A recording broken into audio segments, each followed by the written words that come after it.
Do you remember like 45 days ago when all the experts, including this lady right here, the head of the CDC, were saying doom and gloom is on the way? The doomers were literally saying things like impending doom. That's what she said. I'll play it for you in a second. Rochelle Walensky of the CDC. Others said this fourth wave is going to be like something we've never seen before. Batten down the hatches, get ready for lockdowns. We're going in for the fourth wave. Nothing happened. There was no fourth wave. But they don't think you're going to go back. They don't think you're going to go, hey, what was up with you saying that there's impending doom out there and that we're all going to find ourselves in this fourth wave we may never escape from? I mean, I can't over-exaggerate how bad they said this would be, and they were all wrong. But they want to make you feel crazy. Okay, what didn't they say it was going to get bad? Let me show you. And then we'll show you what happened. We'll see just how wrong some of these experts were. Here she is, the head of the CDC. Her name's Rochelle Walensky. She's talking about how she's going to go off the script. She keeps reading the script, though. I'm going to pause here. I'm going to lose the script, and I'm going to reflect on the recurring feeling I have of impending doom. Impending doom. We have so much to look forward to, so much promise and potential of where we are, and so much reason for hope. But right now, I'm scared. Right now, I'm scared. This was our CDC director. In the last 45 days, you would have thought all hell was going to break loose. There was story after story about how bad it was going to be. Over on Meet the Press, Michael Osterholm, here he is saying the fourth wave is coming, baby, and we're just at the beginning. Wait till you see how wrong they all were. You're not crazy. They just don't think you'll go back and check. Here he is. In terms of the United States, we're just at the beginning of this surge. We haven't even really begun to see it yet.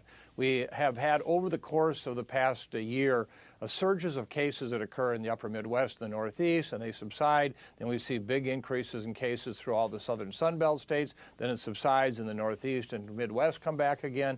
And we're now, I think, in that cycle where the upper Midwest is just now beginning to start this fourth surge. And I think it was a wake-up call to everyone yesterday when Michigan reported out 8,400 new cases. So Michigan's on fire. The whole world's going to blow up. And, well, specifically the United States. Fourth wave, here we come. That's what they said. Hell, Keith Olbermann was saying, why are we wasting vaccinations on Texas if Texas decided to join the side of the virus? It was all over. And you had experts again, like Yanir Barnyam, who said, look how bad it's going to get. Here's California. Well, it won't get too bad because they're staying more locked up.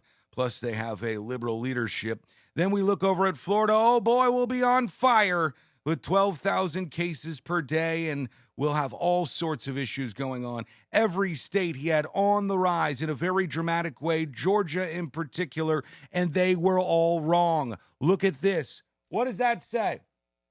45 days after the mask mandate was lifted, the 7-day average of deaths in Texas is at its lowest point since July 7th of last year.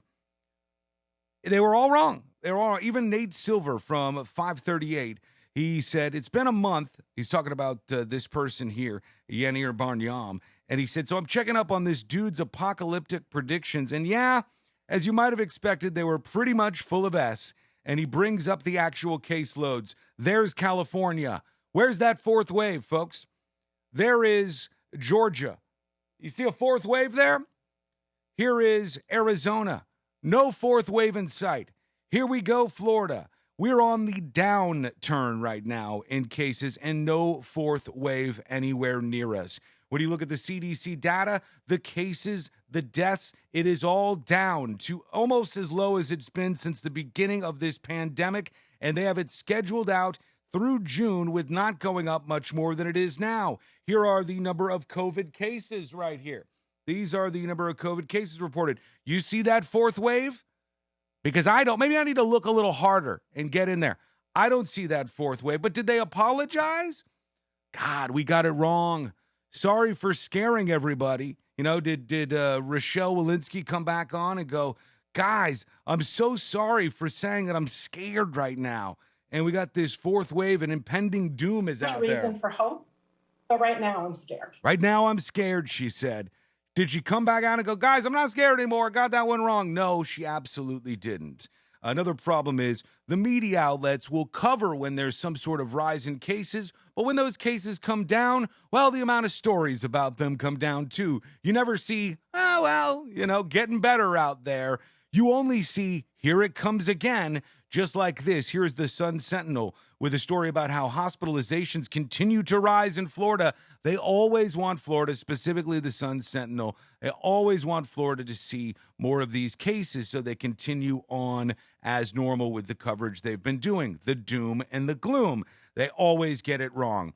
Florida hospitals are filling up again, they say, with patients, and doctors fear variants could be behind the uptick. Variants, mutations, oh my. They always want to get you with those too. I saw triple mutation in one of the stories the other day. Got to watch out for that one.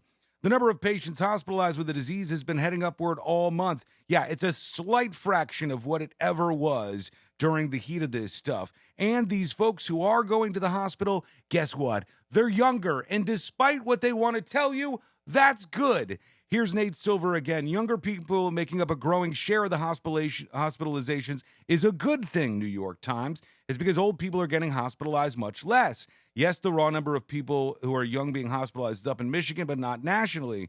And he points out that even though they're saying, look, younger people are going, don't worry, they got more doom in store. After all, there was a big UFC fight this weekend. No one had masks. There were people everywhere in the crowd, and that's bound to be the next beach, spring break, super spreader, 4th of July, whatever, Super Bowl, all of them. They were wrong and wrong and wrong again. And they all call themselves experts. And they all think that you won't go back and you won't remember just how wrong they got it. Texas did not die. Texas did not join the side of the virus. Texas succeeded and thrived despite all of the things that were said about them. And the numbers bear it out. So why don't we hear more about this? Because they're invested in the doom. And when you get more of that and you try to argue in the midst of all this for lockdowns, let's take a look over at the UK and see how things are going. This is an anti-lockdown protest this weekend. Couple people there, huh? So maybe we can get a little more positive with the messaging. Maybe we can turn this messaging around and acknowledge that we've seen great successes and that we're headed out the other side of this. Or we can keep pretending that that fourth wave is just a couple moments away. It's going to hit us at any moment. What do you think about this? Why do they think that you're not smart enough to go back? Why do they think that they don't need to address how bad, how wrong, how off they were in their predictions? Why do we keep seeing this over and over again? If you like this video, please share it with a friend. Hit that share button. If you're on Facebook, hit that follow button. Facebook.com/The News Junkie. Hit follow to get videos just like this every single day. On YouTube.com/The News Junkie. Hit subscribe, and we'll talk to you again real soon.